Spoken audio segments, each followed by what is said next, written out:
Hi friends, this is Sarah from Crafting and Relaxing. Welcome and thank you so much for joining me. Today I am bringing you my February update on Crafty Goals collab with Amalia. Amalia was kind enough to include me in this collaboration, and I'll link to all the other collaborators down below. Many of them did this in 2019 and I watched the videos and found it very inspiring. And it's personal goals. We set them on our own, and how you develop your own goals is up to you. So I'm just going to do a quick run through because many of you who watch my channel on a regular basis have seen some of this and know what I've been up to. So my try something new for February was the Coptic Stitch Journal class that I took with Andrea, and I found it challenging, but it gave me a lot of ideas for the future. And I don't know if I'll do more, but I might. And I have great directions, and it was really fun. And it was completely out of my comfort zone, except for cutting the paper, and I lost my cutter blade on the way there. So that was the only part that I really had under control. But Andrea took care of me. Then make something blue. This ironically is something that I put in here for me to be sure that I have fun and play with the piles of blue stuff that I accumulate. I end up with little bags that are mostly blue and blue fun things sitting around, but then I don't take the time to use them. So even though these items haven't been really detailed and complex, I've been enjoying saying, okay, I'm going to make something blue.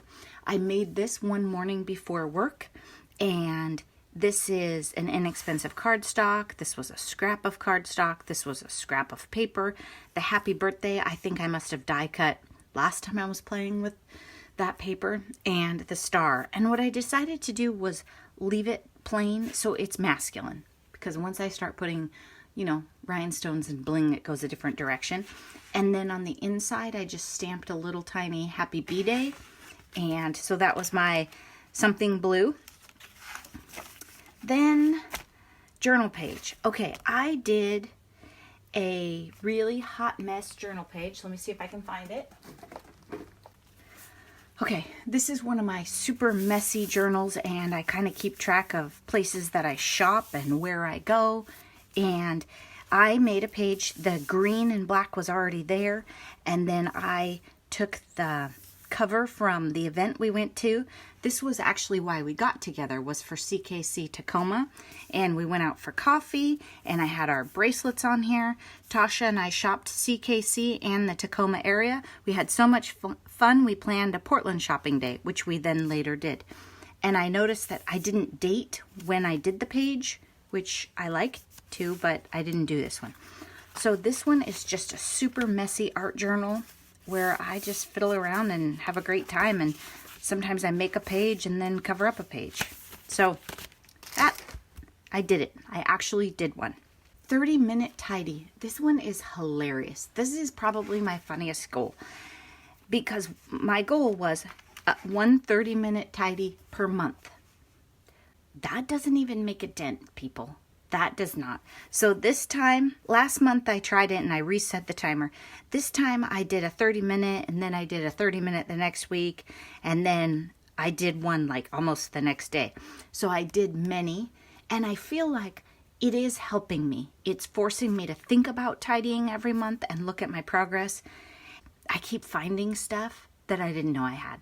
And just because I have a YouTube channel doesn't mean I'm like a big fancy crafter, right? I'm not a big channel. I'm just a lady who buys too much stuff. So it's really important to stay tidy and organized, and otherwise you just end up buying duplicates, or you think you don't have the perfect blue bling, which by the way, I do have. So that has been really interesting. I think I should really try and do it weekly, but weekly just isn't always a realistic goal for me. And I know that many of you say clean up between projects. Oh, okay. I'm going to show you something. We're about to get real, because this will help you understand why I don't even know how to clean up between projects. Okay, those of you who get a little bit ill, be careful with this. Okay, this is my craft room right now. Okay? So when you say clean up between projects, I'm making card bases. See?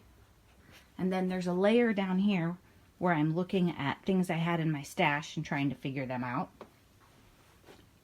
I don't know what's going on over there and why that drawer is open. Then I'm packing up for the beach. So I'm never done. I'm never not doing a project. I'm going to show you right here. Here's the Mickey journal. Disney journal? I don't know what we call it. But anyway, it's in this box. So I always have a project going. So that whole cleanup between projects thing, I don't even understand it. Now you've seen behind the curtain and the mess. Let's go back. Okay.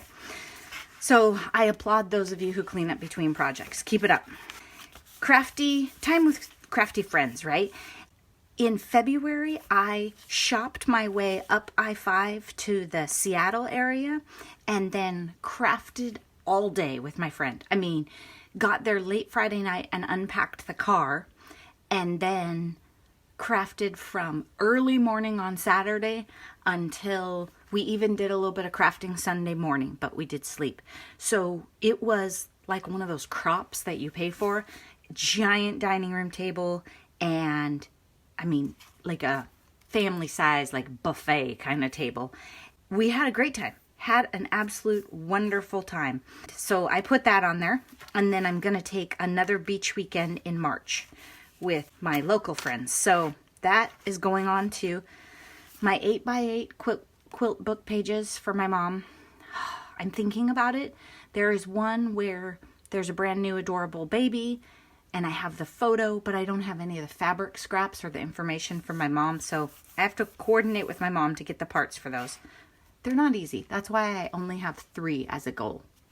Then my 12x12 page kits. That is laying on the counter under the card bases, and I am thinking about how I can make a dent in those for March. And in fact, I found this. Magical Adventure 2 frames and tags. This ephemera pack was in one of those 12x12 page kits. So clearly I need to go through them because I would have hated to find this after I finished my second one of these journals. So I have put this in with the journal and will probably use some of them out of there. Eileen, you should have told me. You should have said, check your stash. Okay, so I need to use those. And part of the reason I was saving those was for my big anniversary trip that I went on. I don't see me scrapbooking anything else in 12x12 for quite a while, so I should be using those up. Use up 2 things per month. I made up for last month, people. I did it. January, I fell a little short. I just had the navy florals, but okay, that was really big, right? The 12x12. February, I finished out the Echo Park Valentine paper pack. Beth from Bourbon Creek Crafts has the Use It Up in 2020 challenge, and so I decided that was my item for February for that, and I did it. Then I did Echo Park, the coffee paper pack for No Paper Left Behind, done. And for Smash That Small Paper Pad collab, I did the Authentique Glamour in 6x6. So in February I did 3, so I feel like I'm caught up. And I'm positioned pretty well for March because I have so many projects that are started, so that should help. Kind of depends on what my subscribers pick for my No Paper Left Behind project, because what is that one? Perry and Peach wins, that one's going to take up some more time. So we'll have to see. We'll have to see which one wins and if it's going to be an easy, quick one or a lot. But I'm really happy with this, and focusing on using product up has made me do a better job when I go to the store, except for Clementine. I picked that up, but it was just too cute and it's so summery. I just had to. So thanks so much for watching. Be sure and check out the other collaborators, and I hope you're thinking about what your crafty goals are. You don't have to have a channel. You don't have to have anything going on special, but be sure you're taking time for crafting and relaxing and giving yourself a fun break now and then. Thanks so much for watching. Bye-bye.